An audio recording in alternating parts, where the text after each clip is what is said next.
চলে যাব আজকে অনেকদিন পরে বাবার বাড়িতে চলে যাব। আসসালামু আলাইকুম, আপনারা সবাই কেমন আছেন? আশা করি সবাই ভালো আছেন। তো এই তো চলে যাচ্ছি। আপনাদের ভাইয়া যাবে না। যাবে হলো আমার ৩ ছেলে আর আমি। তো এই তো নিজেকে পরিপাটি করে, কারণ বিকাল হয়ে গেছে। আমি আসলে বাবার বাড়িতে গেলে আমি তেমন একটা সাজি না। কিন্তু আমি যদি এমনিতে কোথাও যাই বা কোথাও বেড়াতে যাই আউট মানে অন্য কোথাও, তখন কিন্তু আমি মেকআপ করি। কিন্তু অতটা মেকআপ করি না। সিম্পল এর মধ্যে সাজার চেষ্টা করি। তো এই তো সিম্পল রেডি হয়ে গোছগাছ করে চলে গেলাম। আর শীতের দিনে এত পরিমাণ কাপড়-চাপড় লাগে বলার বাহিরে। দেখেন কতগুলা কাপড়-চাপড় নিয়েছি। গাঁটটিগুলো কত বড় হয়ে গেছে। তারপরেই তো আমাদের ছোট্ট সোনা পাখিগুলো। তাদেরকে আজকে দেখাশোনা করে চলে যাব। সেটা হলো তাদের জন্য এই পাখিগুলোকে এখন খাবার-টাবার দিয়ে যেতে হবে। ছেলেকে বলছি যে যেহেতু শীত আর তাহলে পাখিগুলো ঢেকে রাখতে হবে। নাহলে আপনাদের ভাইয়া তো ঢেকে রাখতে পারবে না। কারণ এত সুন্দর করে ঢাকতে পারলেই পাখিগুলো ভালো থাকতে পারবে। কারণ বাহিরে অনেক পরিমাণ ঠান্ডা থাকে আর বারান্দা যেহেতু বিশেষ করে বাইরে থেকে প্রচুর পরিমাণ ঠান্ডা আসে। এখন আমার ছেলেকে বলছি যে তুমি সুন্দর করে চাদর দিয়ে ঢেকে দাও। তো ছেলে সুন্দর করে চাদর দিয়ে ঢেকে দিছে। তারপর সবচেয়ে ঢেকে দিয়ে ফিয়ামানিল্লাহ করে বাসা থেকে বের হয়ে গেলাম। তো এই মাঝখানে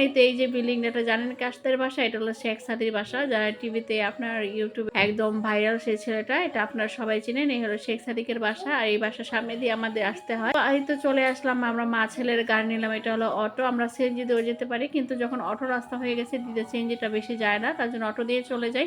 মাত্র আধা ঘন্টা লাগে।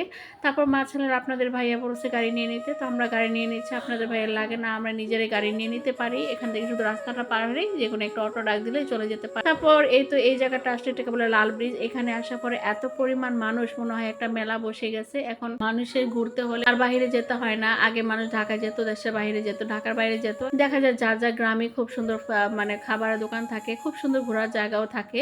রেস্টুরেন্ট গুলোই খুব সুন্দর করে বসার খুব সুন্দর জায়গা থাকে। এখানে মানুষ বসে থাকে, এখানে মানুষ খুব মজা করে।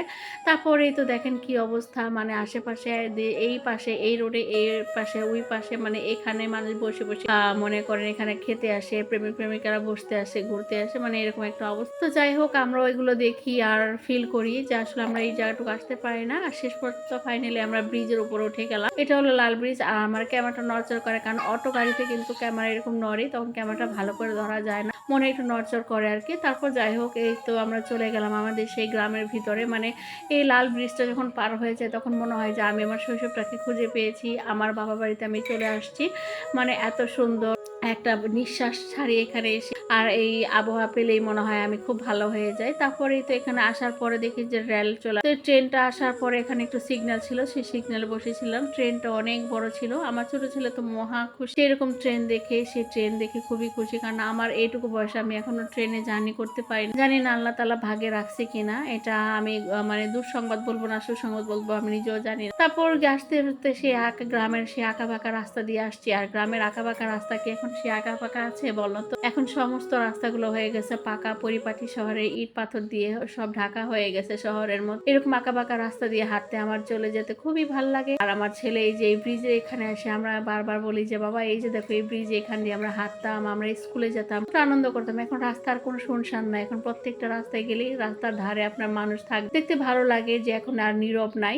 তো সব জায়গায় ময়লা ফেলে অবস্থাটা পুরোই খারাপ করে ফেলছে চারিদিক দিয়ে। আমার বাবা বারবার ফোন দিচ্ছে, বলছে আম্মু তুমি কোথায়? আমি বলছি আব্বা আমি আসতে পারছি, এখন পর্যন্ত আমি গাড়িতে আছি। তারপরে এই তো দেখেন আসার পরে দেখে একটা লোক মনে হয় অনেক বৃষ্টিতে ভিজছে, মানে হয়তো বা পুকুরে ভিজছে, ভেজার পরে সে লুঙ্গি দিয়ে মানে আগুনের তাপ শুকাচ্ছে। মানে তার এটা দেখে আমি এটা ক্যাপশনে করে ফেললাম। তারপরে এই তো ক্যাপচার করতে করতে চলে আসলাম নিজের বাসায়, নিজের গন্তব্যস্থান। দেখছেন কিভাবে দিন থেকে রাত হয়ে যায়, আস্তে আস্তে সন্ধ্যা হয়ে গেছে। এইটুকু আস্তে আস্তে কিভাবে মাগরিবের আজান দিলে সব হয়ে যেত। আসার পরে দেখি আমার চান্ডি পান্ডি যত ভাতিজা আছে সব আমাদের বাসায় এই কর্নার মধ্যে গেম খেলতেছে। হায় রে ফ্রি ফায়ার, সব ফ্রি ফায়ার নিয়ে ব্যস্ত। তারা জিজ্ঞেসও করে না ফুপি তুমি কেমন আছো, মানে এখনকার বাচ্চাগুলো এরকমই হয়ে গেছে। তো এই তো হয়ে গেল আমাদের বাবা বাড়ির জার্নিটা। সবাই দোয়া করবেন, ইনশাল্লাহ ভিডিও পেতে থাকবেন। সবাই একটা লাইক একটা সাবস্ক্রাইব করবেন প্লিজ প্লিজ প্লিজ।